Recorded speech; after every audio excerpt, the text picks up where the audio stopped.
कि महाराष्ट्र में सीए का विद्यार्थी रहा हूँ और महाराष्ट्र मेरे सीए के विद्यार्थी काल में ऐसा समय आया था कि मुझे सीए छोड़नी पड़ रही थी, पर महाराष्ट्र आपके आशीर्वाद की वजह से वो प्रयास मैंने चालू रखे और अंतिम प्रयास में महाराष्ट्र मैंने 20 वर्ष से भी कम उम्र में मैं अपने सीए की डिग्री हासिल करी।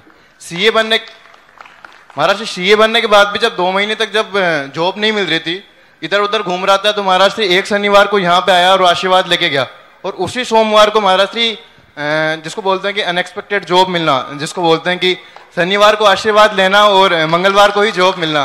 तो महाराष्ट्र मेरा प्रश्न ये है कि ये सब पुण्य कर्म का उदय रहता है या फिर ये महाराष्ट्र आपके आशीर्वाद का प्रभाव रहता है? और महाराष्ट्र आपके आशीर्वाद का प्रभाव और कृपा रहती है, तो महाराष्ट्र कृपा की इतनी फर्स्ट डिलीवरी कब से चालू कर दिया आपने? निमित्त निमित्त एक संबंध होते हैं। कभी कभी क्या होता है कि कर्म तो पुण्य का उदय है, पुण्य सत्ता में पड़ा है, लेकिन उसको उदय आने के लिए कोई निमित्त चाहिए, क्योंकि जब तक उसके निमित्त नहीं मिलेगा तब तक वो कर्म उदय में उदीर्णा को प्राप्त नहीं हो सकता।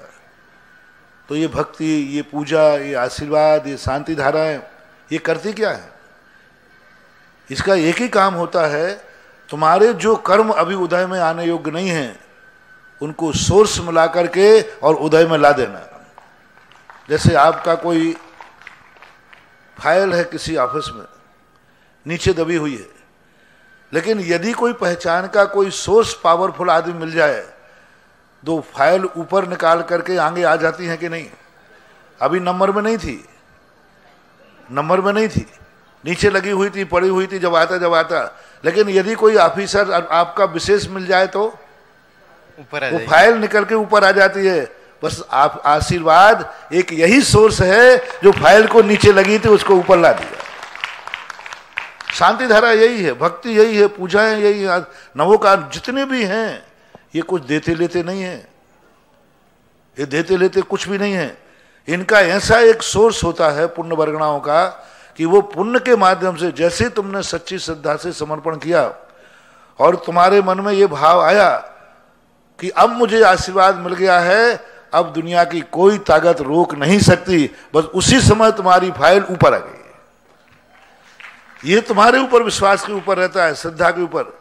पूज्यवर मानतुंग आचार्य महाराज ने यही बात सिखाई, अब मेरा कुछ भी नहीं हो सकता, मेरी शांति धारा कर दी मैंने, अब मुझे विश्वास है अब कुछ नहीं होगा। जो तुमने ये विश्वास किया, तुरंत कर्मों के उस ऑफिस ने कहा इसके ऊपर ऑफिसर से पहुंच हो गई है, क्लर्क कहता है अब तुरंत वो फाइल निकालो, जो साल भर बाद निकलती उसे आज ही निकालना पड़ेगा क्योंकि ऊपर से फोन आ गया है।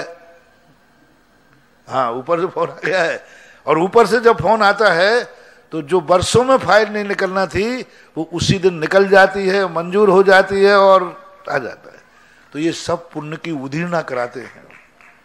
यदि इन सब में कुछ नहीं होता तो अनादिकाल से ये जितने मंदिर, पूजा पाठ, नवोकार, मंत्र, भावनाएं, ये सब निरर्थक हो जाते।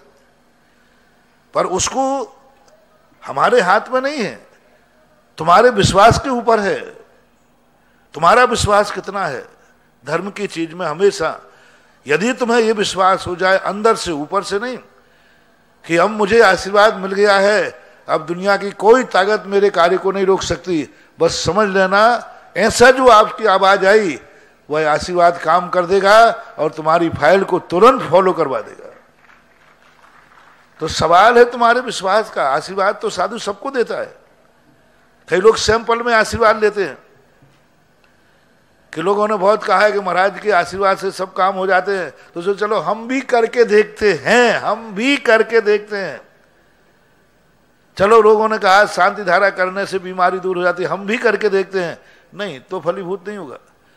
तुम्हें नमोस्तु करते समय ये भाव आ गया कि नहीं अब कुछ नहीं हो सकता, मुझे नमोस्तु करने मिल गया और गुरु का दर्शन हो गया, बस अब मेरा काम होगा ही होगा। तो आप अपने अंदर से पूछिए कि उस समय तुम्हें कैसा लगा था जिस समय तुम शनिवार को आशीर्वाद लेने आए थे? डाउटफुल था कि क्लियर था? श्योर था। उस समय यदि तुम्हारे मन में भाव आ गया अब मेरा काम होगा ही होगा, गुरु का आशीर्वाद, तो जो आपने समर्पण दिखाया उस समर्पण ने आशीर्वाद का चमत्कार करा दिया। इसलिए हमेशा सारी चीजें हम इसलिए बार बार कहते हैं भगवान में नहीं भक्ति में चमत्कार है, आशीर्वाद में नहीं नमस्कार में चमत्कार है। साधु तो सबका कल्याण चाहता है, सबको अच्छा देखना चाहता है। एक मास्टर सारी क्लास को सबको एक समान पढ़ाता है, लेकिन कोई 33 नंबर लाते हैं, कोई 99 नंबर भी लाते हैं। पढ़ाने वाला एक ही है, पढ़ाने वाले में कोई कमी नहीं है, सबको एक साथ पढ़ाया। कमी किसमें है? पढ़ने वाले में है। तो ऐसा होता है। तो ये निमित्त निमित्त क्रियाएं कहलाती हैं। ऐसे होते हैं, होते आए हैं और होते रहेंगे।